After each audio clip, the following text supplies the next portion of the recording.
Okay, so this should be recording now, and I will send this out to the large email chain after. Feel free to forward this to anyone who wasn't able to make it today that isn't on that email chain. Okay, so this is kind of what I was waiting for access to for a long time before the contract was signed. This is the training site on ServicePoint for system administrators. And it's an exact copy of the regular ServicePoint, but if I do anything inside of it, it doesn't affect the actual live site. So the first thing I want to do is just walk around this home page. So this is right after you log in with your login information. I kind of want to walk through a few of these things to point it out. So first we see here the system news. This is anything that I post that y'all can see immediately when you log in. If it's new, there will be a little sun icon right where my mouse is. So I just put welcome to HMIS training, and I'll normally leave a little note if I need to talk about something that applies to everyone. Then we have this tab, which is agency news. This is something that you can post for your agency. So everyone at your agency who uses HMIS, if you just need to post an announcement so they all see that, that is something that you can do. And I'll show you how to do that, but you would just add agency news. So what I'm gonna do first is up here in the top right corner, you see my name and system admin 2. So almost everyone on HMIS is going to be an agency admin, which means that you are able to see all the client data inside your agency. So work with veterans. If I could just ask one more time for everyone to mute themselves, just so we don't have any background noise, I appreciate that. Okay, so you will see this, your name and agency admin. Right here, we have what's called shadow. That's something that only I have access to. And that just means that I can shadow any end user and the screen will appear as they can see it. So I'm going to shadow this made up person named Thierry Henry, who is my favorite soccer player of all time. And he decided to go into homeless and housing services after retirement. So now I'm seeing the screen as an agency admin would, as T. Henry is his username. So you'll see right under this, enter data as and backdate. So enter data as, you're not really going to be using that much. That's if you want to enter it as someone else, which or enter client data as another user. So you could do this if you know, one of your coworkers is gone one day and you need to put something in the case notes on their behalf. Most of the time, you can just, you know, case notes don't have to be uploaded at a specific amount of time, at least in HMIS. But I did want to point out this backdate. So this is a really helpful tool if you are not doing a live intake with a client.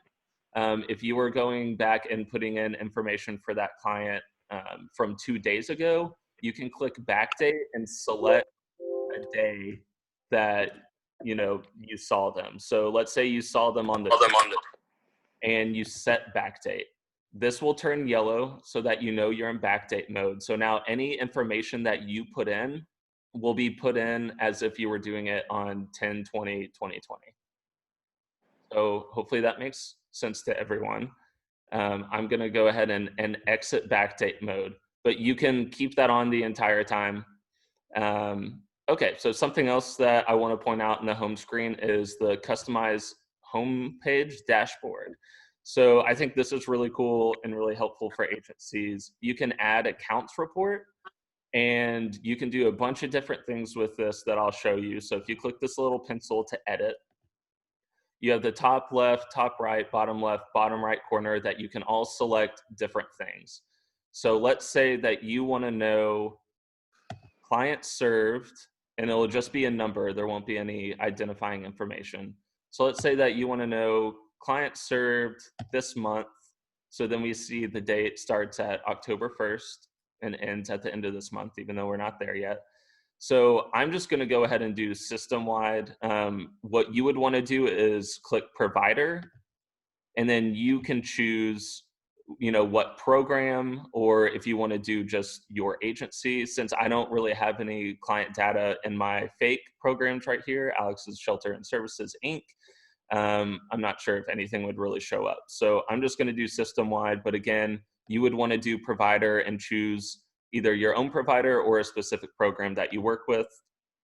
So if you choose just your agency, so just Alex's Services or Shelter and Services, you can include subordinates, which will include all of your programs as well. So let's see if that, so it's counting my one fake client that I've added to it. But this is good, where you can just see immediately on your home screen, okay, how many clients have I served this month? You can click on it and then see exactly those clients, their name. So for all my Schitt's Creek fans, Moira Rose is my fake client because she's hilarious. So again, you can just go through this and play around and see if any of this is relevant, anything that you would, like. So there's a lot of options. I won't go through all of them, but there's also one for my clients, which I think is really helpful. If you're a case manager, and I'll show you how to assign case managers to clients, you would be able to say my clients and the number would show up right here. Again, you can click on it and see your clients just in one list. Yeah, so that's a really cool thing that I'll just let y'all mess around with that on your free time. I think it's really helpful. For now, I'm gonna take this off my dashboard and I'll save the changes. So let's go to the left-hand side where all these tabs are. So we'll see last viewed, which I also think is really helpful. If you just came from a client's profile and exit out of it and you think, oh shoot, I need to go back in there and change something, it'll be under last viewed so that you don't have to go type the client ID again. Again, with favorites, it's the same thing. So I added Moira Rose to my favorites since she's my client, and it'll do a little preview for you so you can see that. So I always suggest that everyone add all of their clients that they're seeing to their favorites just for easy access. So obviously home gets you back to the home screen, log out. So I'm just gonna walk through these tabs briefly, but what we're gonna spend the most time on is client point, because that's where most people are doing all of their work. So again, I'm still shadowing T. Henry as an agency admin. So this is what you all see on your dashboard as well. So there's an option for an email admin where you can email other people in your agency through HMIS.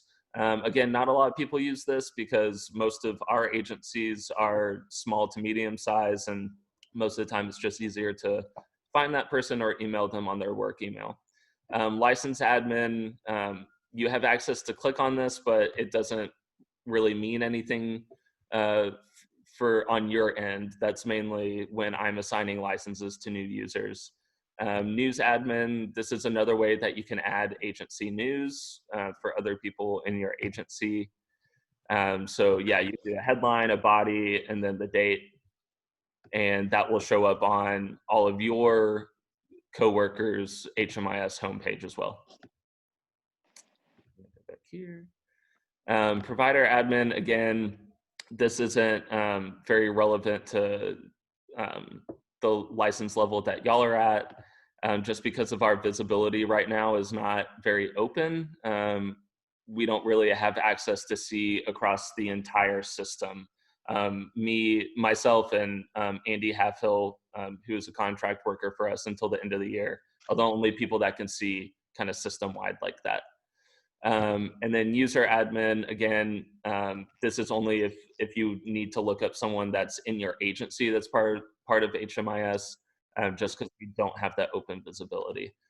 So really the admin dash, as it applies to y'all, could really just mean the email or the news are kind of the two main things. And I feel like I've talked really fast and a lot. Does anyone have a question so far?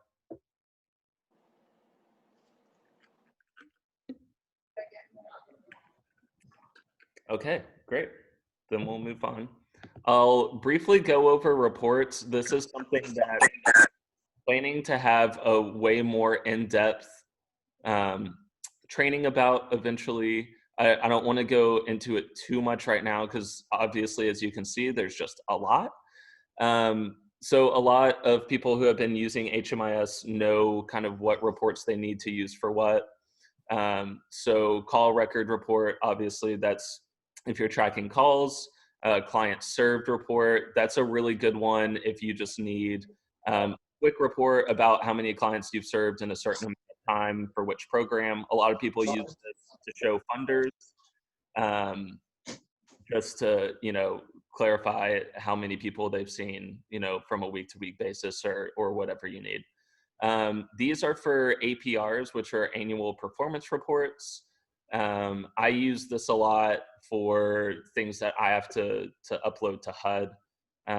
But again, I'll go into more depth about this in a subsequent training. ESG capers, I'm sure a lot of y'all who have received emergency solution grants are familiar with this. This is where you do your ESG caper report.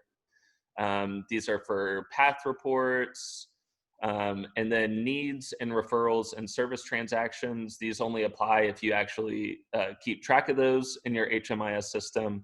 And then you can run a report off of how many referrals you did for your clients and where they went.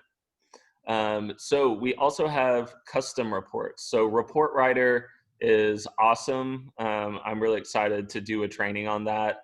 And kind of walk everyone through how to make your own custom reports. So it can really be however you need it to be for whatever reason. So it's a really great resource. I wish I could spend more time on it today, but again, I'm happy that I can do these trainings, and this is definitely not the last one that I'll do. So ARMIS exports, those are for runaway homeless youth programs. SSVF, that's for veteran programs. That's for data quality, and then this is an export report that you would upload to whatever repository you need to for veteran services. So that is a very brief overview of all the reports that you have access to. Again, I'm always here to answer questions or help you out with reports even before I'm able to do an in-depth report training. So definitely feel free to reach out to me whenever. So we'll go to ScanPoint. I don't think a lot of people use this. I want to say maybe one agency in Arkansas is using this right now. And that could definitely be just not a lot of people know about it. We haven't gotten to do any trainings off of it. But a lot of day centers or shelters that utilize ServicePoint will use ScanPoint as a way to give ID cards to their clients. And physically have them scan in, either for lunch or different services. And it's a way that you can kind of easily keep track of how many people you're seeing a day, and building a report off that. So I'm not going to spend too much time in this. If there's a lot of interest, I'll do a training specifically on ScanPoint because there is just a lot that goes into it. Yeah, Alex, we kind of thought that the scan point was a tab that we could put our people that are getting the ESG grant, we could track in with scan point. So that really isn't a tab for that? So not traditionally. Honestly, I would have to look more into that. And I forgot to mention earlier, I've been in this position for just about 6 months. So there's still a lot that I'm learning about the system as well. So if anyone asks a question that I'm not 100% sure on, I'll take down your information and I'll definitely get back to you. And I'm just looking at the chat to make sure that I'm not missing anything. Did it come up? Nope, I turned it off. We'll Yeah, have to so Sydney, yes, those reports are due or are necessary for ESG funding. You do build it out in HMIS, and then Sage is the website where you actually upload those reports. So it can get a little confusing because there's just so many acronyms with this, but yes, ESG capers you build out in HMIS in that reports tab, and then you download that report and upload it to the Sage website. And if you don't have access to the Sage website, feel free to email me and I'll get you in touch with Zamian Gilbert at DHS, and he's kind of our Sage go-to guy. Cool, thank you. Yes, you're welcome. Okay, so ResourcePoint, this is somewhat helpful if you just hear about an agency and you wonder what they do. So here we see, I typed in our house just because that was the first thing that came off my mind. They're in Little Rock, and then you can see the different programs that they have. And if you hover over it, you'll just see some quick information about them. Okay, they have an emergency shelter, they do transitional housing, and they have a shelter. If you click on them, you'll get a lot more detailed info. You'll see location, contact information, kind of, description, how they started out. Bunch of really helpful stuff if you're just interested to see what other people are doing. And it could be helpful to use this if you want to make a referral to an agency and you just want to know more about it and what programs that they have. So that is ResourcePoint. You can look up any provider that currently uses HMIS. Hi, this is Sandra Mitchell at Better Community Development. Hi, Sandra. I don't see us listed on there. Is there some information that we need to provide to you? Oh, and no, that was just because I typed in our house. So it just, yeah, okay. it just served or searched relevant. So we got Better Community Development right there. All right, then. And so it might be helpful if everyone just looks at their own, and if there's a service that y'all no longer do, just to contact me and I can take that service off just so we can have the most up-to-date information. Okay, because we need to correct that information that's there. Okay, great. Yeah, definitely feel free to send me an email and we can get that corrected. All right, thank you. You're welcome. Okay, so that is all of the very short glance at stuff that I wanted to go over before Client Point. So does anyone have any questions before we kind of dive deep into entering and exit clients out of the programs and all that fun stuff? The only thing that I got to add, Alex, is on that resource point, on that service point, could we get added? Because that looks like somewhere where we could put our rapid rehousing and stuff like that. How would we get added onto that? To this resource point? Yeah. So you should be on it. Yes. So you're right here, and we have that. So we don't have a lot of information filled out for you. That's something that we can work on and we can do. Yeah. As far as adding the rapid rehousing, yeah, that's certainly something that I can do. If you just want to, I'll just need things like the grant identifier and the length of the grant, things like that. Yeah, but, yeah, that's, we'll yeah, get we with can Bryson talk on that. about that. Great. Hi, this is Sandra Mitchell again. Sure. Got a question. There used to be an entry-exit report. Yes. Is it back, or can it be returned, or what happened to it? So that could be a back end issue with WellSky, that it's no longer here. It's certainly something that I can get with my contact from WellSky and see what's happened to that. I don't think they've gotten rid of it. It could just be that for whatever reason it's not showing up anymore. So let me write that down so I remember, and I will get back with you, Sandra. Thank you. You're welcome. Okay. Well, if no one has any other questions right now, we'll go ahead and get into Client Point. So this is when a client comes in for, rapid rehousing, your emergency shelter, whatever kind of project that you are doing, and you need to keep track of client data for this, which is super important for reports that I write, for reports that you write, so that we can get the highest score possible with the best data quality, and potentially qualify for more money to house people, which is, all of our ultimate goal is to get people into safe and affordable housing. So if a client comes in, the first thing that you're going to want to do is search for them. You're going to want to put in as much information as you can, because we do have a lot of duplicate clients in the system. And that results a lot from having a name change, either, you know, a last name, having any misspellings in the name, you look it up a certain way and it doesn't show up, it's because it's spelled a different way. You know, having one number off on a social security number, anything like that. So when a client comes in, you're going to want to search for them as thoroughly as possible. So let's say that Moira Rose comes in, and so I'm going to search for her. Here she is right here. So I would not need to add a new client because it's obvious that there's only one Moira Rose in the system. She's already here. So let's look at her profile, and I will show y'all how to add a new client as well. I just want to show y'all what a client's profile looks like. So I added all of this information, you know, when I added this fake client. How you would change this information is this little edit right here. And so you can change any of this information, click save. Same with the client demographics. It just gives you a warning that editing it could affect the client search. So we've saved all that.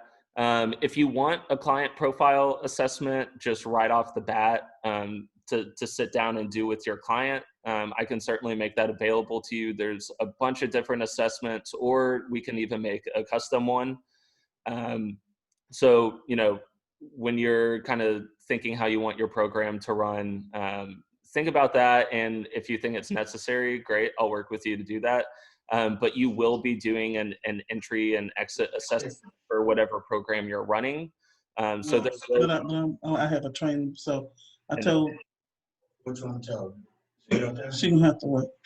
if everyone could be on mute, that would be great. Thanks. Excuse me, Alex, this Dwayne House at Hope Campus. Sure. What's whenever I do the intakes here, whenever I do an intake, I do this in ServicePoint. Right. So this is ServicePoint. Yeah, well, this is over on that tab, you know, we have there's client, okay, there's client point, research, scan point. Usually on mine, it says ServicePoint. So ServicePoint is the name of the whole HMIS. Okay, so that's the same difference. I mean, if I can bring a client in and set them down, I do their intake, then I can search them in my ServicePoint just as well as client point. Because client point's where we keep all of our notes, right? Yes. And so Yeah. you search for clients in client point. ServicePoint is just the name of the computer system by WellSky. So ServicePoint isn't a place that you can go within the system. It's just the name of the system. So you're using client point, which is how we found Moira Rose's record. And that's where you're doing intakes. Yeah, wouldn't that be, is that shelter point? I'm sorry, shelter point. That's what I meant. Okay. Service Yeah. point. I'm Right. sorry, shelter point. Yeah. So yes, shelter point. A lot of emergency shelters will use that, and yes, you can do intakes there. Oh, okay. All right. Yeah, because that's where. Okay. All Right, right. and it is totally fine to do that. You can do it in client point or shelter point. Okay. Just because you run a shelter doesn't necessarily mean you have to use shelter point. It's just kind of your preference. Shelter Right. point, which I will be happy to do a subsequent training on. To go more in depth, is really helpful to see bed availability and things like that. Yeah, I do. I did have a question about in our shelter point because we have 86 program beds and then we have 20 something shelter beds, but we might have 30 people come in and put them on our shelter beds. Mhm. And then of course we have to take them out the next day. And I was wondering if there's a way we can take them all out at once or you know, or I do them one at a time. Mhm. Yeah, I can certainly help you with that. Maybe after this call or on another day. Sure, yeah. Okay. All right, sorry for interrupting. No, you're totally. I appreciate any and all questions. Okay. Hey, Alex, this is Rhonda in Harrison, Arkansas. And on our client intake form, it says nothing about their primary race or their secondary race or their ethnicity. So do I just take a guess or what do I do? So definitely don't guess. So I'm guessing when you're doing intakes, you're doing it like on a physical paper. You're not on ServicePoint, correct? Well, just a second. It's our intake, it's not theirs. Right. And it's missing, we know it's missing, we gotta put it back. Oh, okay. No, there's another lady that does the intakes, and then I'm gonna work on entering them in. So I don't have the information Will. to enter that stuff in, but Right. So I would definitely just- add all of this to your intake form. And I'll show you when you're entering a client into a program that there's some additional information that we really need. So it's really important to have this demographic information. One, so we can make sure we're not duplicating clients. And two, it's just required to have for HUD reporting. So it's not really anything that, on my end that I'm dying to know, but right. it will be flagged as an error if I turn in a report and they're missing. Goes back on vacation, I put it in there. So I would just go ahead and add that to your intake form, just so when you're putting clients into the system, you have all the information you need. Okay, so we'll keep scrolling down. Client record, client demographics. Like I said about the assessment, if that's something you want, we can work together on that. This is also a place where you can keep client notes. And so I made a note that Moira came in. You can see on the right side, you can see the full note. Moira came into the agency to seek housing services. And has a date. You can edit this if you need to at any time, or backdate it, save it. I think this is really helpful, just having a detailed account of what's happening with this client while they're at your agency. Then we see below file attachments. This is anything that you think is relevant to this client that you want to attach to their profile. So I know when I was a case manager, we would keep copies of all identifying documents that they had. So birth certificate, passport, ID, driver's license, just because unfortunately those things do get stolen or lost a lot in this line of work. So I think it's really important to have copies of that. So this is a place where you can upload digital copies of whatever you need, do a description, and then they're in the system. They are secure. The only people that can see them are myself and anyone else at your agency, but no one outside your agency is able to see any of this identifying information about your clients. So again, I think that's really helpful. Incidents, it's definitely agency to agency, whether this is something that you use. The only way I've really seen this a lot is in day centers or shelters, overnight shelters. So if there's an incident, some agencies kind of have a 3-strike policy. So this is a place to keep incidences. And also if another case manager is working with this person, they're aware of what's going on. So I put that Moira, her income does not meet the guidelines because she's a Moira Rose and she's wealthy. So my staff right here, Thierry Henry, that's who I am right now. And we can always add new incidences. We can delete these or we can edit these as well. So this is the edit. This is kind of what it looks like. You can say whether they're banned or not. If it's just a little probation period, you can put a start and end date. Maybe that they can't come into the shelter for a week because of something that they did. There's a lot of different types of incidences that you can choose from, whatever is most applicable. And then if you just want to put a hold on them, if you suspend them, if you terminate them, that's kind of up to you. And then you have a place right here that you can do a description. So Alex, yes. this is Sandra again. Yes. Oftentimes we share clients. So if I upload information to this particular client and put them in my entry exit with one of my programs and they're on somebody else's program, would they have access to this client's information? So is it you're sharing programs within your agency or outside your agency? No, this would be, sometimes when you do a client point, you may see a client that has been served by another agency. Right.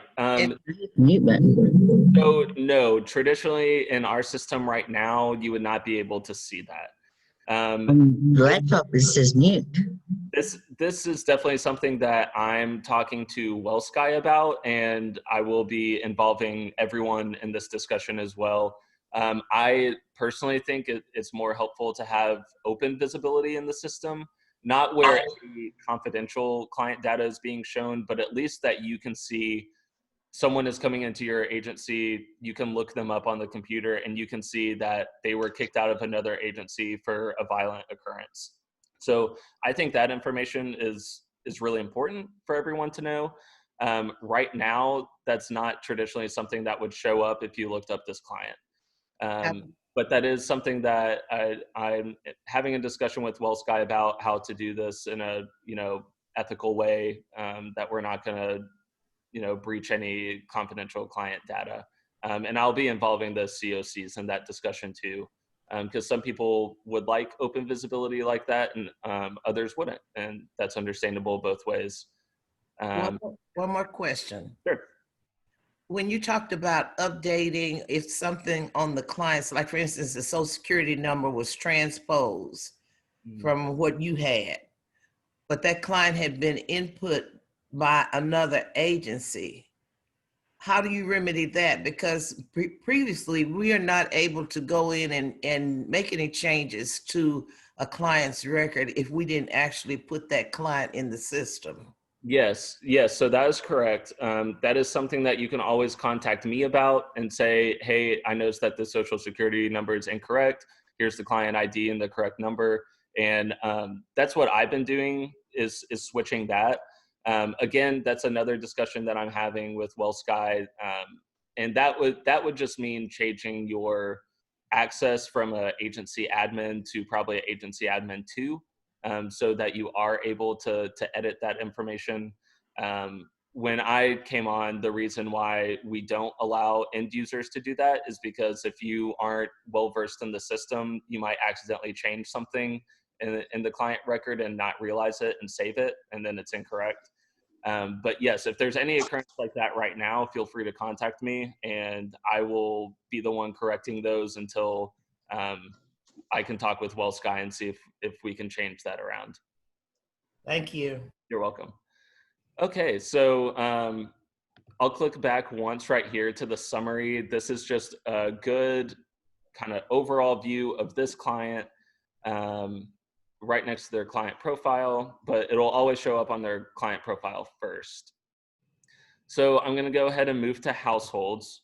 So anyone that watches this show knows that Moira is married and has 2 children, David and Alexis. And so I already added David to the household. Let's say that we also need to add Alexis to it, her daughter. So we are going to, search existing households. So we have rows.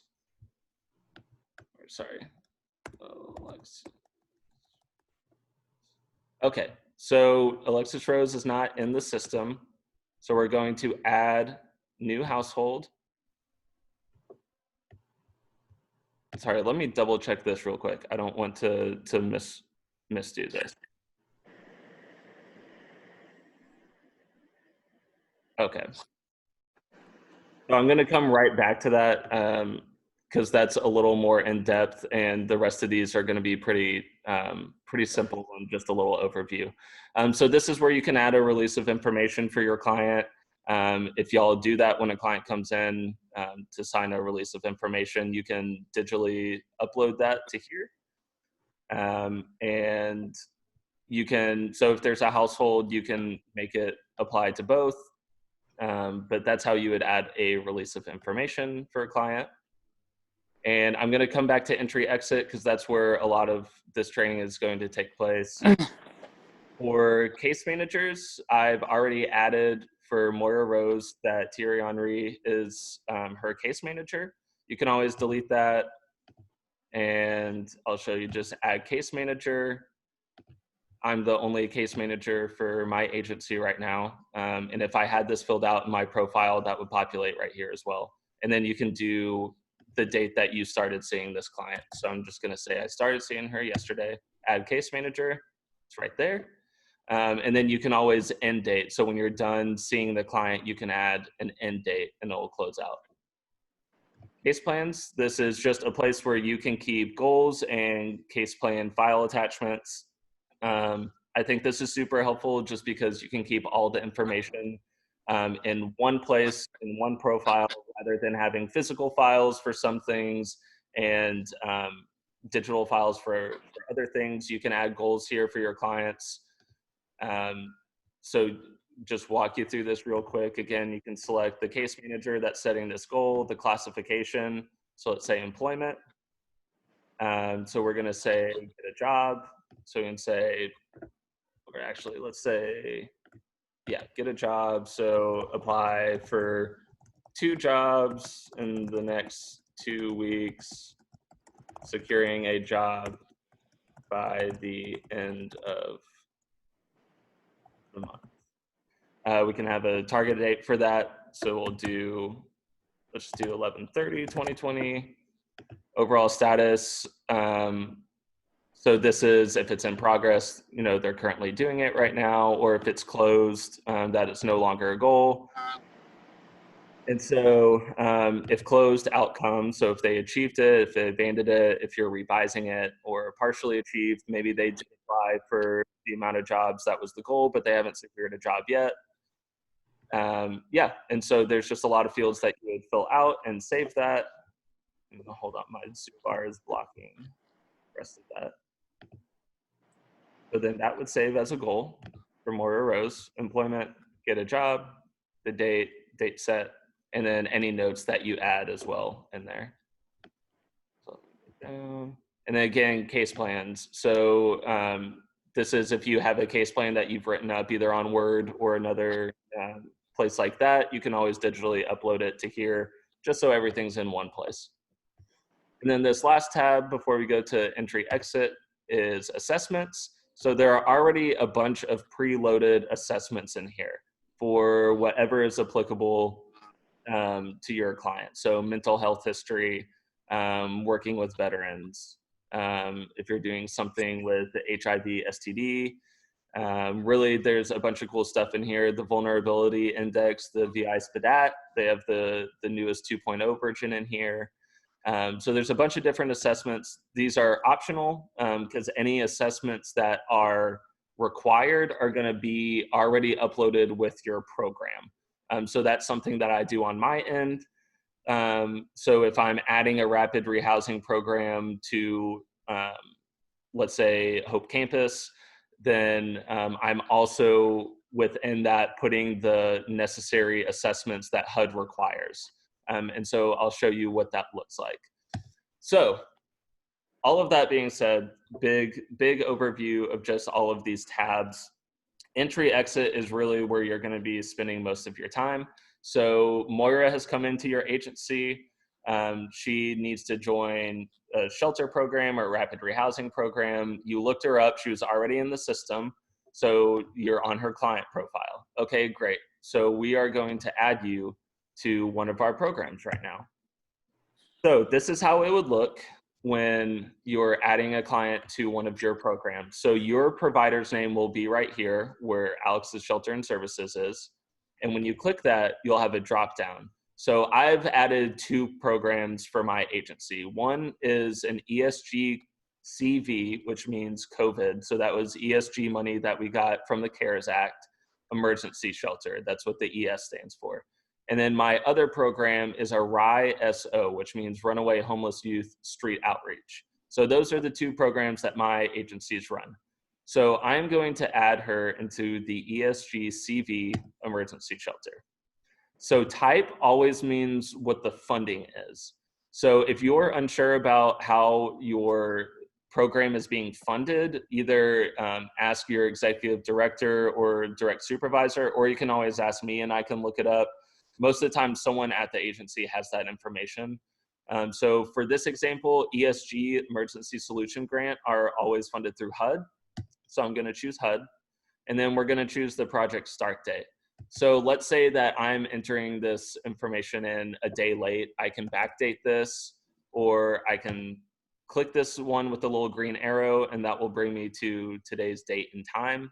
I always suggest trying to do this live with clients.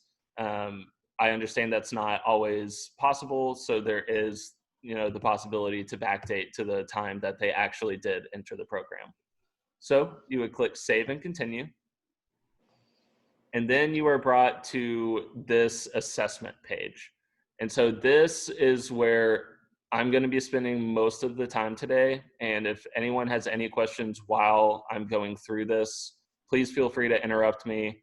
It is a lot of information, but it's really, really important that we get all of this client data correct for on the back ends when we're running reports. So you would want to go through this and fill out all this relevant information. So Rhonda, like you were talking about, y'all have an intake form. I would look at this and see if there's any questions right now that you're seeing when you're entering clients that aren't on your intake program. And that applies for everyone as well. If you're doing intake, on a physical piece of paper, make sure that you're getting all the highlights of what you need.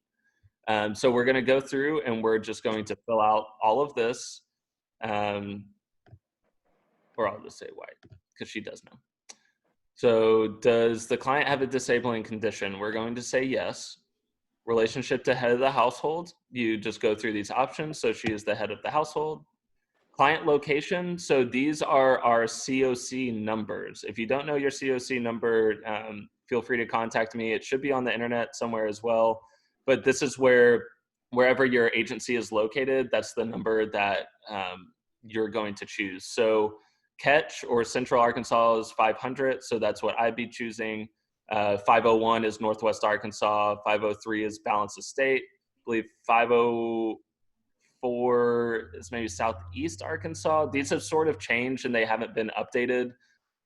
That's something that's going to happen when WellSky does our system review, because some of these don't exist anymore since we've had some mergers with Balance Estate. So if you're unsure what yours is, just contact me and I'll let you know. And then I'll certainly update everyone when those numbers are updated in the system. So for our purposes, I'm going to choose 500, which is the Central Arkansas COC. So prior living situation, I'm going to say that they were in an emergency shelter, or actually let's change that to a place not meant for habitation, which means that they were literally homeless. They were living on the street or in a park, in their car, anywhere that's not meant for habitation. Also, these standards you can find on the HUD website if you're unclear about what exactly this means. The HUD data standards are easily, you can Google those and they will come up on a PDF. So we're just going to go through and we're going to answer all of these questions. So length of stay in previous place. So I'm going to say that she was sleeping outside for more than a week, but less than a month. Approximate date that her homelessness started. I'm going to say the beginning of this month. So regardless of where they stayed last night, number of times the client has been on the streets, in an emergency shelter, or safe haven in the past 3 years, including today. So I'm going to go ahead and say 3 times. And this is why I suggest doing this live with a client if you can, because these aren't normally things that you would just ask on an intake that doesn't involve HMIS. So again, total numbers a month, homeless on the street, in emergency shelter, or safe haven in the past 3 years. So I'm going to say 2 months in the past 3 years. And then we're going to ask about their income. So do they have any monthly income right now? I'm going to say, yes, they receive Social Security, which is normally around $776 right now. And then income from any source. So obviously, yes, they receive some sort of income. So it's really important that these are going to match what you're saying in this next section. So if you're saying that they don't have any monthly income, but then you're adding income, that's going to flag an error. Or if you even right here say they get $776 a month, but then income from any source, you say no, that's going to flag an error. So just make sure that all your answers are adding up. So this is definitely the most important section right here. It's where I see the most errors when I'm running reports, which is not blaming y'all for anything. It's been a long time since the last formal training. So I'm excited to be able to go over this. So when you are filling out their income, a lot of people want to go ahead and press add, which makes a lot of sense because it means to add an income. But that is not what you're supposed to do. And I am trying to work with WellSky to see if we can just have this button taken off entirely, because it is pretty confusing. So what you do want to do is over here on the right-hand side, this HUD verification, and it has a red yield sign. That means that information is missing or it's incorrect. So what we're going to do is click on HUD verification to where a window like this pulls up. So if you are sitting with the client, you would want to go through each one of these and you're going to show them on the screen and say, do you receive any of these? And so my client says, no, I just receive SSI and that's it. Okay, great. So up here, you can click one of these and it'll change all of the answers. So I'm going to go ahead and click no for all the answers and then yes for SSI. So when you click yes for SSI or another income source, it's going to bring this up. So what we really need, the only required thing that we need is the date the income started. So I'm going to say that she started receiving, excuse me, SSI earlier this year in May. So I always think it's really helpful to also put in the amount just so everyone is clear about what's going on. So 776, and then we don't have to worry about the date ending of the income yet. That's if you see them again, the income is ended and you need to go in and edit that. I can show you that in a little bit, but we're just acting like we're doing an intake right now, and this is all accurate, up-to-date information.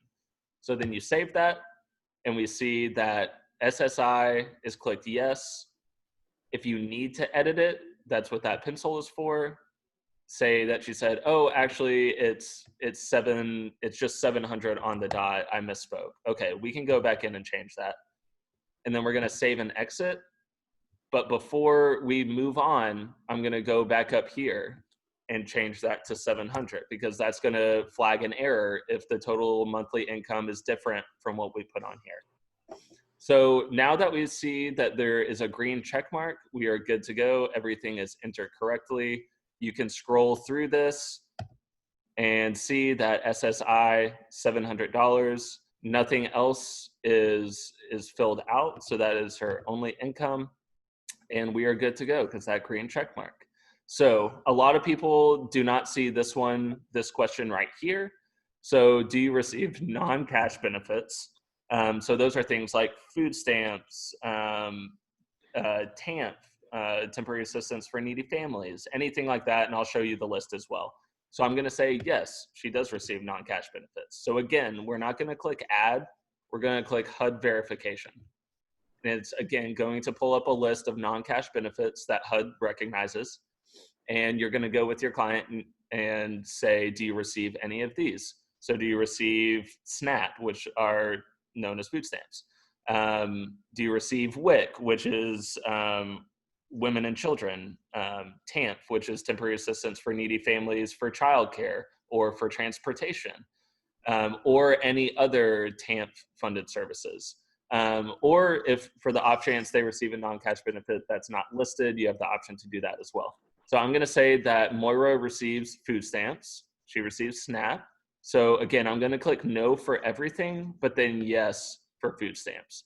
So for non-cash benefits, HUD doesn't really care about start date, the amount that you receive. So really you just have to click yes. Save and exit, and bam, we got our green arrow. So we are good to move on. So again, there's another question right under this that a lot of people miss. Are they covered by health insurance? I'm going to say, yes, they are. So again, we're not clicking add, we're clicking HUD verification. Here are all the HUD recognized insurance programs. So we have Medicaid and Medicare. Those are the two big ones. And then employer provided insurance. If Moira was employed and receiving insurance, we could do that. So I'm going to say no, but she is receiving Medicare. And then just save and exit. And we have another green arrow. So we are on our way. We're almost done. So up above If you remember when it asked if this client has a disabling condition, I said yes. So if you had said no up there and then your client said, oh, actually, I do have this disability, you need to go change that because it will flag an error. Again, HUD verification. So these are the HUD recognized disabling conditions.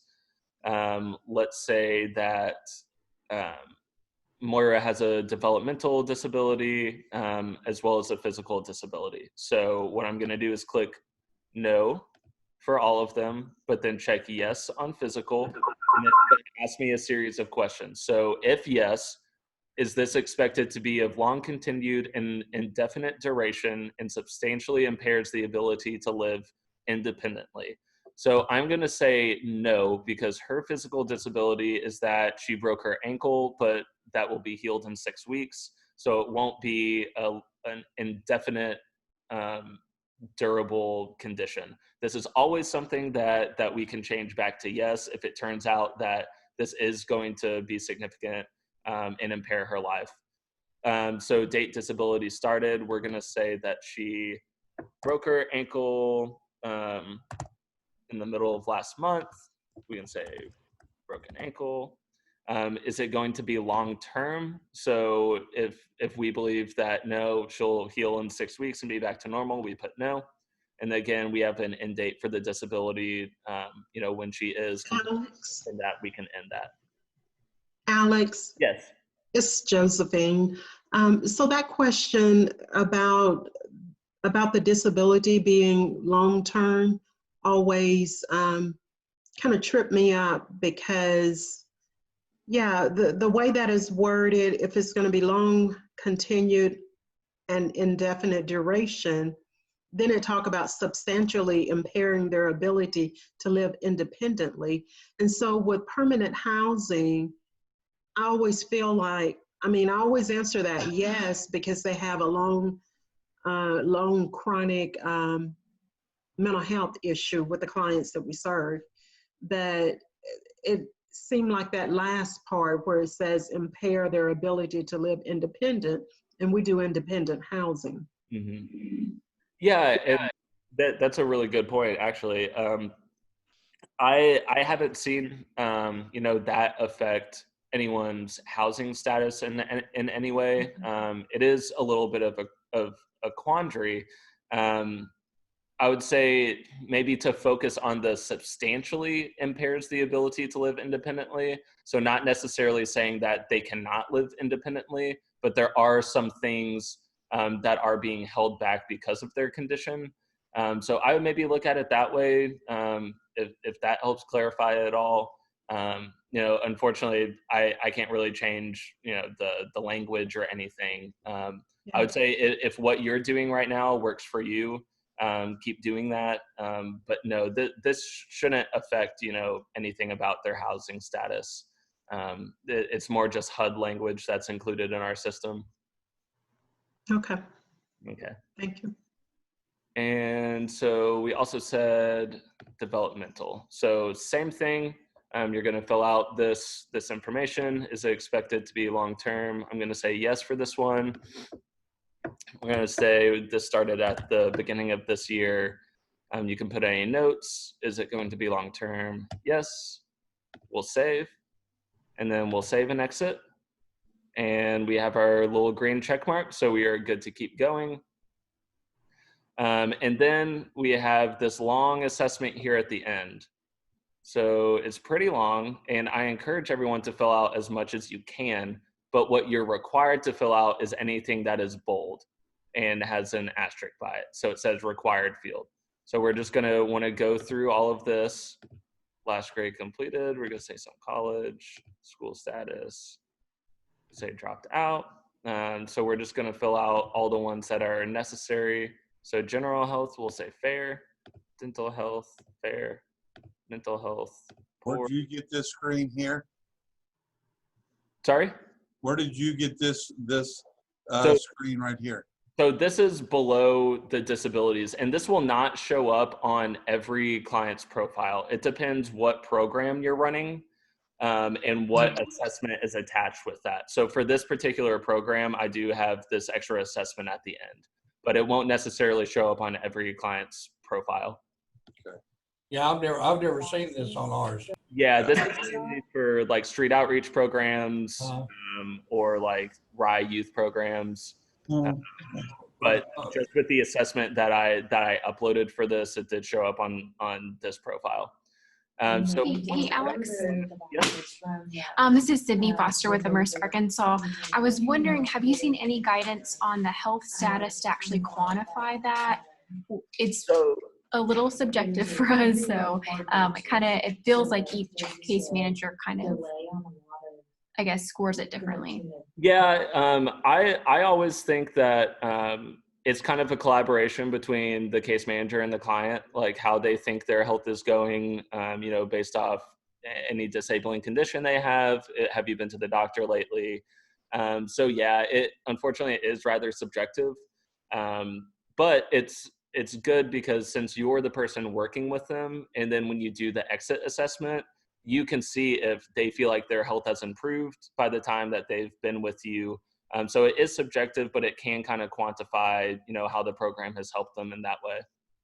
Okay, and real quick, I did want to highlight, if you scroll up real quick, because this is an error we've been having. So just to make a note, it says outreach, and then later when you go to update, it will change to current living situation, which may be our error. So just wanted to make that quick. Okay, good point. Good point, thank you. So once you're done filling out all of this, you make sure that all the green check marks are good to go, that your information up here is matching your information in these fields. We can go ahead and click save and exit. Oh, never mind, it's making me want to do this. Okay.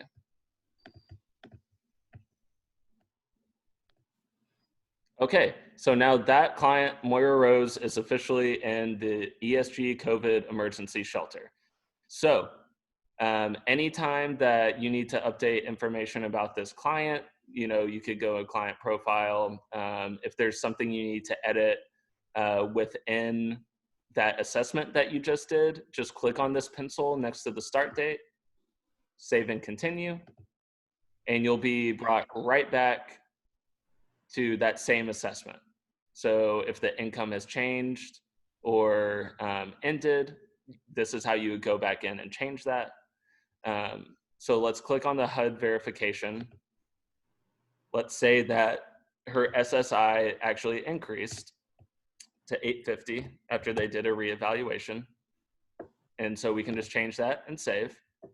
Or let's say that this is no longer a source of income for her. And so we are going to say, no, not receiving this source anymore. This is the date that it started. This was the date, or this was the amount that she was receiving. But it just ended yesterday, unfortunately. So now we have, so no longer receiving that source of income. So that's how you would change that. And then be sure to also change it up here that they're not receiving a monthly income. They're not receiving an income from any source anymore. And so we're going to be sure to change all of that before we save and exit. Because if there's inaccurate information, it will flag an error. So let's say that Moira stayed in our shelter for a couple weeks.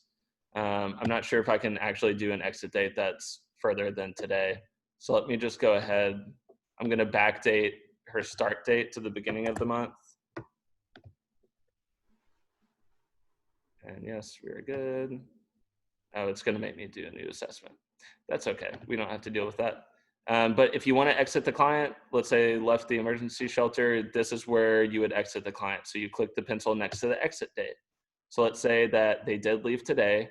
You're going to want to do a reason for leaving. So let's see. Let's do completed program. Destination, this is a really important thing. So as you can see, exit date and destination are the two required fields. Those have to be filled out. So let's say that the destination was a rental by client with rapid rehousing or an equivalent subsidy. So they got some money to get some housing.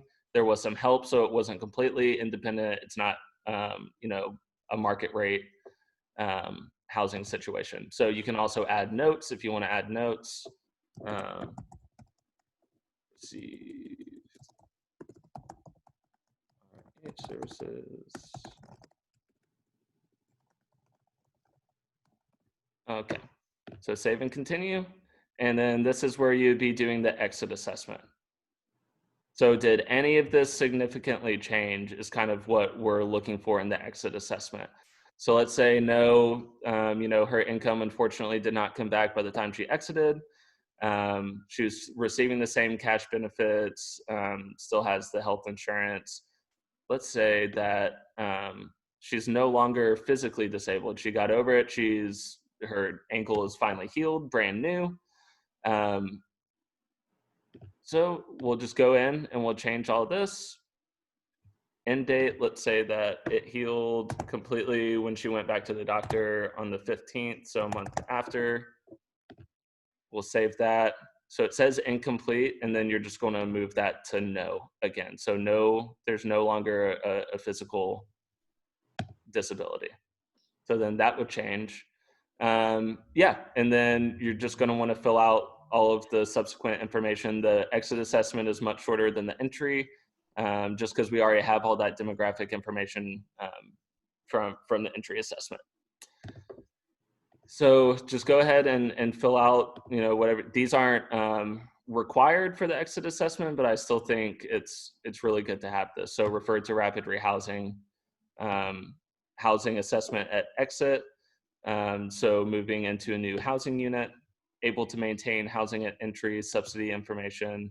So she was able to maintain housing with the subsidy that they had and moved into, sorry, this Zoom bar is blocking the options. Okay, yeah, with ongoing subsidy that they were able to move. So then we'll click save and exit, and that client is officially exited out of your program. They were in there from the beginning of the month till the 23rd. And then if they happen to come back to the shelter at a different time, you don't want to edit anything in this. You just want to start a new entry and exit, because it's important, just in case any of their demographic information did change, that we're showing that this was a separate stay completely from the first one. So again, you would add entry and exit, choose your program. I won't go through that again since that was a long time of me talking. So that's really the main thing that I wanted to show, is how to enter that data, get those green check marks so we know there's no data errors. And just be sure that, you know, we're going through that thoroughly. If you can go through it with the client, that's really the most ideal. And so right now I'm just going to check the chat box and answer some of these questions. So Victor, yes, we can merge duplicate clients. That's something that only I have access to. So what you would want to do is send me the 2 client IDs that you believe are duplicates, and I will compare them through the system and then tell me which one you want to keep. So I will merge client profiles, but one client ID will stay the same. So if you're using the 123 client ID, but you notice that the duplicate 122 is also there, just tell me 122 and 123 I think are duplicates, but we want to keep 123, and I'll merge 122 into there. If a client has a disability but is not collecting disability, do we still put it down on the client's profile? Yes. So you would still want to mark that they have a disability. You just wouldn't mark in their income that they're receiving SSI or SSDI for that. So still definitely mark that they have a disability, even if it's not reflected in their income. Can we correct misspellings after the new client has been entered into the system? I don't believe so right now with the access that y'all have. Again, this would just be something that you can email me and just say, hey, here's the client ID and here's the real spelling of their name. And I'll go ahead and correct that for you and send you a little confirmation email that that's complete. Okay, so Now that we have HMIS contracted, have you been able to look at adapting the HMIS system to house coordinated entry system? If yes, can we meet soon to discuss with Catch Executive Board? Yes, so definitely I've been looking into coordinated entry. It's a pretty hefty undertaking. There's a lot that goes into coordinated entry, and a lot of people are doing it right now, and they're doing it really well. So Northwest Arkansas has a really good system that's not being housed in HMIS, but they do have a coordinated entry system.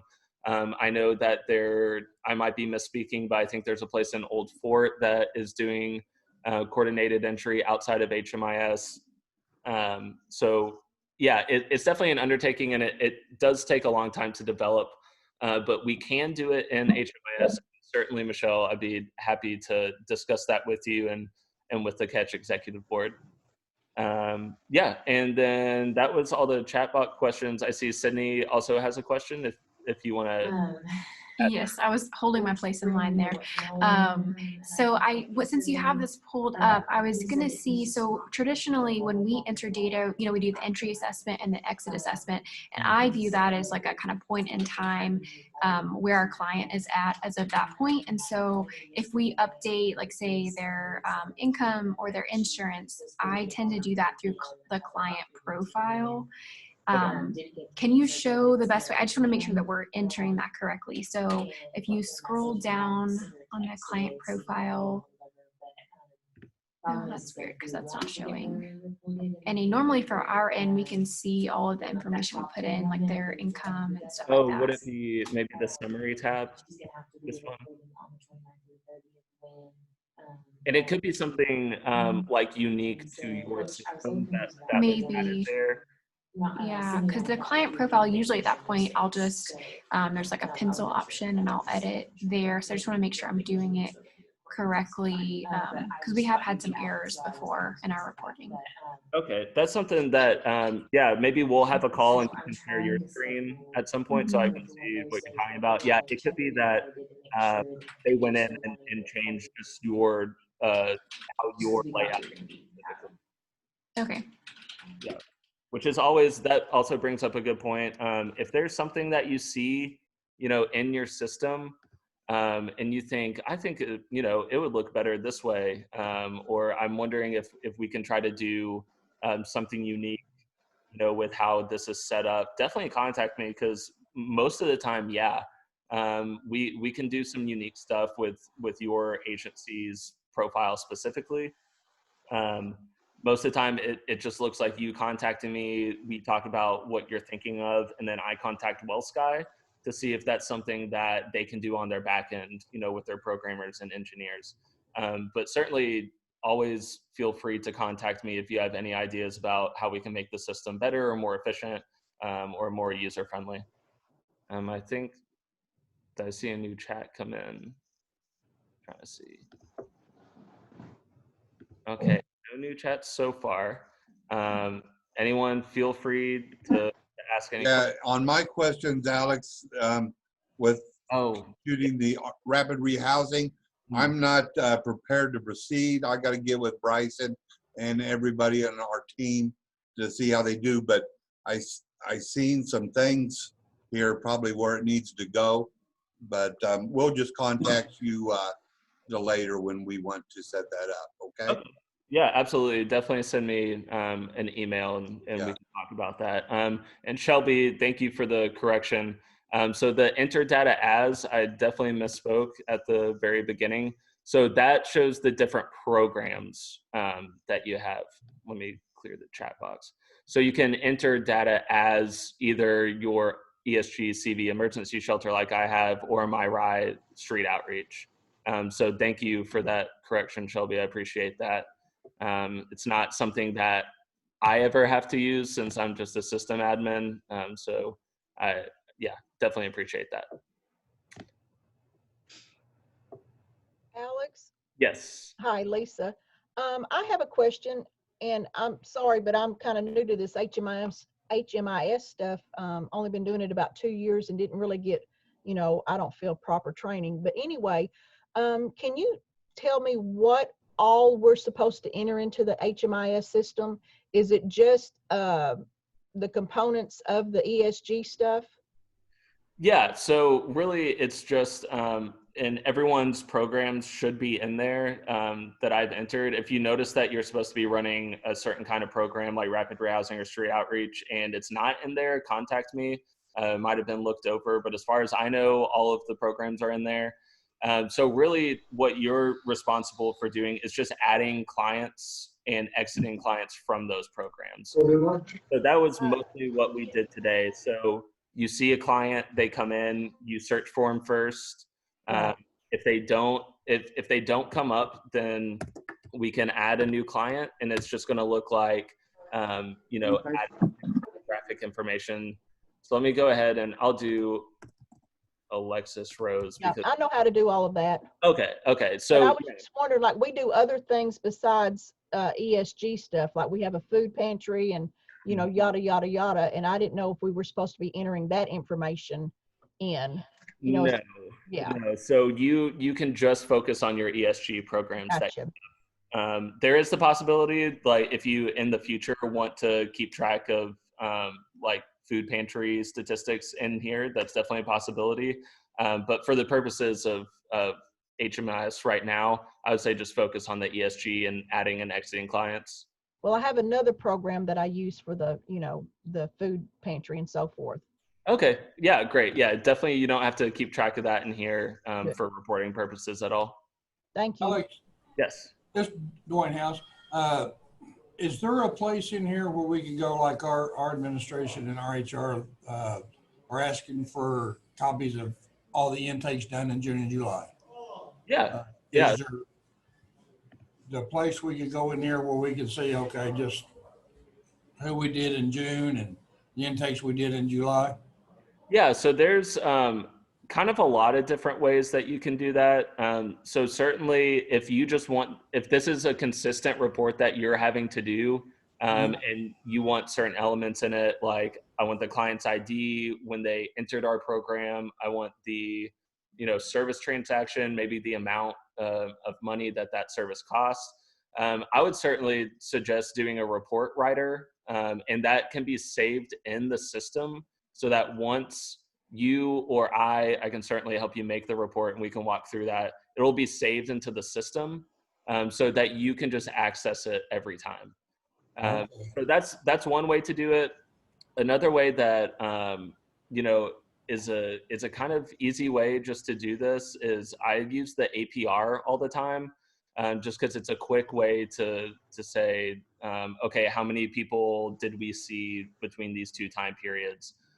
So let's say I want to see how many people are in the ESG COVID emergency shelter. I'm going to do the date range of just this month. So then I'm going to do the current day. ESG is always HUD money. And then we build the report.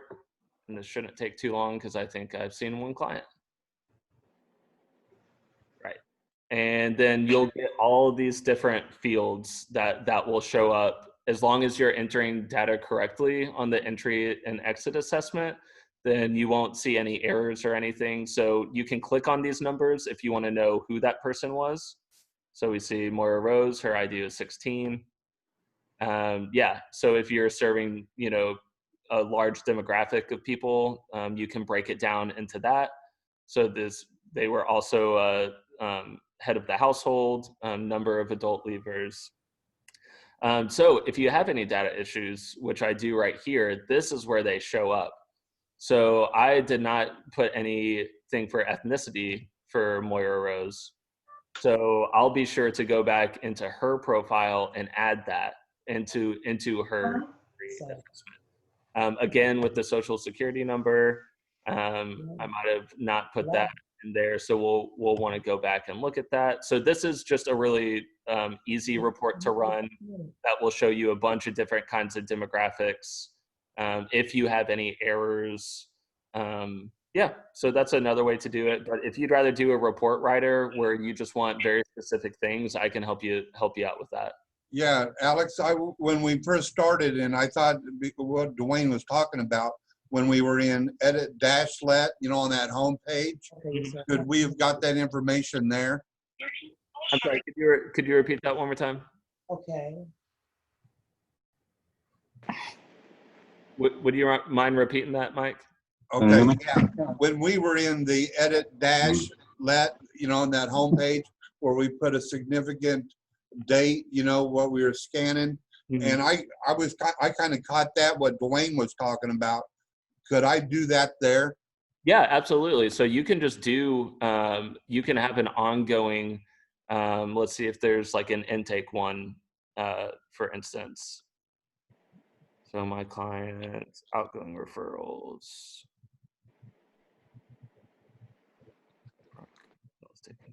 Yeah, so I mean, the client served might be applicable, and then you can do a start date. If you just want a number for, let's say, the beginning of September, that's certainly something that you can do. I don't know why it's not letting me change that. Oh, because I'm doing today. So we'll do this quarter. So from the beginning of October till the end of this year. So you again would want to do provider and choose either if you want it over your whole agency, you can just choose that, or if you just want it on a specific program, that's fine either way.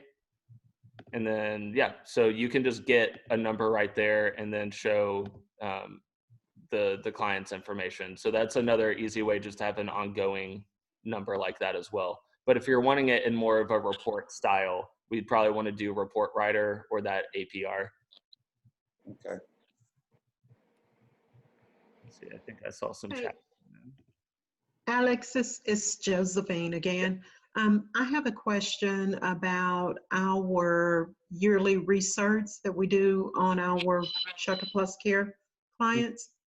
So are we still doing, on that screen that you were on where you add an entry, are we still doing our yearly research Yes. just by adding an entry? Yes, so that is great. Thank you for bringing that up. Let me go back to, oops. Go back to, gosh, in the Zoom bar. All right. So let's go to her entry exit. So if you are, if someone is in a program for a year or more, over here, there will show up an annual assessment that you need to do. And so thank you, Josephine, for pointing that out. I forgot to mention that. So obviously this doesn't really apply to emergency shelters so much. It would be more for like a permanent supportive housing or shelter plus care program where it's ongoing assistance. So for those kind of programs, normally for your agency, you have to do a recertification like Josephine's talking about every year to assess their income, because that might affect, you know, the amount of money that you're paying for rent. But also you have to do an annual assessment on HMIS that is going to ask a bunch of the similar questions. You know, has income changed, disability changed, anything like that. Pretty much like doing an exit assessment, but a year long. So yeah, that will also show up. So I would definitely just keep tabs on how long your clients have been in your programs, and if it's been close to a year, go ahead and check their entry exit. And if there's an annual assessment that's due, it'll pop up right after this exit date, kind of where this client count is. Thank you, Josephine, for reminding me about that. Okay, let me read some chat questions real quick. We typically include match documentation. Is this no longer necessary? I haven't seen where match documentation has to be held in HMIS. The only time I've dealt with match documentation is when I'm uploading APRs, annual performance reports, to Sage. Then that's where I include match documentation. But as far as I know, you don't have to keep that in HMIS. But if I hear differently, I will certainly contact you, Miracle. If that's just something that your agency does, then it's possible. You know, you can keep it in there if you want. but as far as requirements for HMIS on my side, I don't believe there's any requirements for match documentation. I will look into it just in case I'm wrong though, and we'll contact you. Okay, on the exit assessment, are the 3 questions at the bottom required for rapid rehousing ESG/HUD? They include housing assessment at exit, is able to maintain housing with or without subsidy. Yeah, so it kind of depends on the assessment and how it's been updated by HUD. Anytime they have an updated assessment, I'll go in on the back end and add that, and I'll make everyone aware that there is a new assessment. There might be fewer or more questions, or the questions might have changed. For this, I wasn't able to get the most accurate assessment for the training site, just because the training site hasn't been updated. So those questions may or may not show up on your rapid rehousing programs right now. So just to be safe, I would, just fill out everything that's at the bottom, and definitely everything that's bolded with an asterisk, which means it's required. Alex, could you speak on timeframes for data entry and the importance of putting the data into HMIS consistently? Yeah, for sure. So like I've kind of just been repeating throughout this whole time, it is super, super important to put all this data in correctly and consistently. As I prefer doing it live with a client, because then you're getting the most accurate information right on time. The longer you wait, you might realize that you don't have some information, or you don't quite remember where that income was coming from, or did they say that they had a mental or physical disability. So it's really important to get all of this information in really as quickly and as accurately as possible. And so one of these reasons is definitely reports. So for instance, the LSA report will be due by the end of this year, and that leans heavily on data quality. So as a lot of y'all probably remember, I've sent some Excels out with unexited clients because we need the most accurate information. And so if your agency does services that are a one-time thing and they come in, you enter them into a program, and then they're out of that program the next day, we need those clients exited out of the program in HMIS too. Because that's been a lot of errors, have been agencies like that that don't really do long-term stuff. We'll just enter clients but not exit them. So we need entering and exiting clients. We need all of that demographic information, income, disability, health insurance, all of that to be correct. We need to see those little green check marks so we know we're doing it right, because that can and will affect our funding, how much funding we get from HUD. That can be distributed to different agencies. If we all have the goal of getting people into housing and off the streets, then it's just as important to have all this data accurate and consistent. And definitely, I'm hoping with this training and all the other trainings I'll be doing that we can really get our data quality up in the system, because we definitely have a lot of improvement to do. And so I'm here for any kind of support in that way. I think you all have my phone number. You all have my email. I do want to say real quick, if you try to contact me this afternoon, I will be busy from 12 to 4 with some other trainings and phone calls that I have. Right after 4, I'll contact you all back. But yeah, so Alex, this is Dwayne House again. So what you're saying is, because we do a lot of one-night shelter, emergency shelters. They'll just come in for one night and then they're out. So we need that demographics and everything on them as well. Yeah. So if you're using ShelterPoint, it's a little bit different. And actually, Terry also asked about ShelterPoint as well. I'm not going to get into too much detail right now, since it is 11:30 right now. Right. But just fill out what is necessary for ShelterPoint, and you'll be fine. Okay. Because it is different than using ClientPoint to check people in and out of shelters.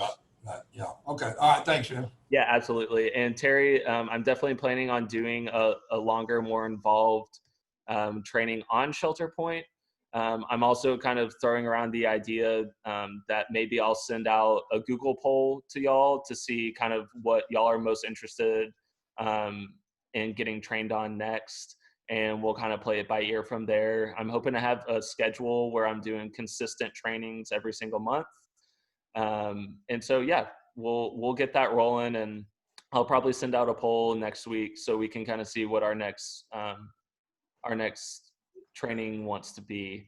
But I just wanted to do a very basic overview of ServicePoint on this one, and then focus heavily on entering and exiting clients out and getting that client data correct with those green check marks. Yeah, so that we can all have more accurate data and represent the people that we're helping more accurately in our state. So if anyone has any kind of like last quick questions, feel free to ask those. I hope everyone found this helpful and enjoyed it. If you have any follow-up questions at all, feel free to email me today. Like I said, it might be a little bit before I get back to you, but I'd certainly enjoyed seeing everyone's face since we haven't been able to do that very much lately. Yeah, so contact me if you have any other questions. I hope you all have a great weekend. And thanks again. Thanks for coming. Thank you. Thanks. Bye, y'all. Bye. Thank you. Thank Thanks, you. Alex. Goodbye. Thank you, Alex.